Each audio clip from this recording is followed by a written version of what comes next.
The health secretary said Kirk was the primary architect of his unification with President Donald Trump. Robert F. Kennedy Jr. felt a special bond with Charlie Kirk. The 71-year-old health secretary commemorated the 31-year-old conservative media pundit, who was fatally shot on Wednesday, September 10, during a Sunday, September 14, ceremony at the Kennedy Center in Washington, D.C. RFK Jr. opened his speech with an anecdote about his 17-year-old niece getting ready to attend college in Europe. He said that she packed a Bible and told her mom that she wanted to live like Charlie Kirk. There are millions and millions of kids around the country who he inspired who now want to live with Charlie Kirk. And that's a great thing for our country, RFK Jr. told the cheering audience.He continued by recalling when he met Kirk and saying that they rapidly became soulmates. I think we approached each other with a lot of trepidation at that time, he admitted, adding that it didn't last long. We were spiritual brothers, and we were friends. After crediting Kirk for being the primary architect of my unification with President Trump, the politician shared a serious conversation that they had about death and the risks of living in the public eye.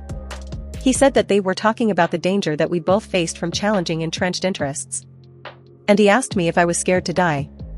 I said to him, there's a lot worse things than dying, adding that chief among them is losing our constitutional rights and having our children raised in slavery.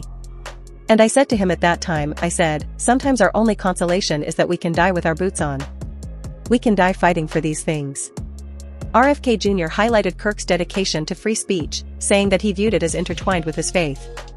He thought conversation was the only way we were going to heal our country, that we had to learn to talk to each other without vitriol, without poison, without anger. We had to be able to listen to ideas. We had to be able to say what we mean without being mean and to talk to each other across this divide. It's the only way to end the polarization that's driven now by these algorithms and by all these other forces in our society, he said. On the topic of loss, he said that he spoke to his mom, Ethel Kennedy, about the 1984 death of his brother David, sharing wisdom that he learned from her. I asked her, I said, does the hole that they leave in you when they die, does it ever get any smaller? And she said, no. It never gets any smaller, but our job is to build ourselves bigger around the hole. We do that by taking the best virtues and character traits of the person that we lost and using discipline and restraint and practice integrating those character traits into our own character. And in doing that, we make ourselves larger, and the hole gets proportionally smaller.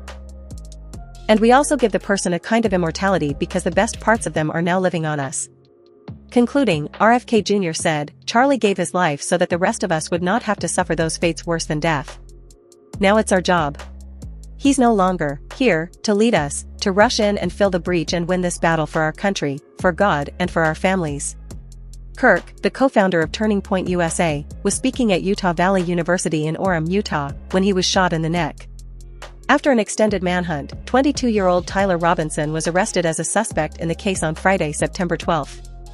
According to reporting by CNN, Kirk's funeral will take place on Sunday, September 21 at the State Farm Stadium in Glendale, Arizona. President Donald Trump is expected to attend.